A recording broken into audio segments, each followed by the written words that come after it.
Agenda ya uchaguzi lazima iwepo ili na hawa wazee wetu pia waweze kushiriki kikamilifu katika kuyaona hayo, lakini niwahakikishie sisi kama serikali ya mkoa tumejipanga vizuri kuhakikisha siku hiyo kila mtu atapiga kura salama, atarudi nyumbani kwake salama.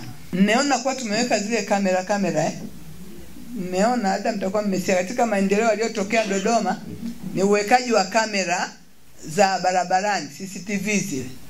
Sasa hivi hapa Dodoma ukitembea tukitaka kuangalia wewe barabara umetoka hapa chuo cha mipango, nani alipita pale, alipita sangapi, alifanya jambo gani, tunakuona tukiwa ofisini.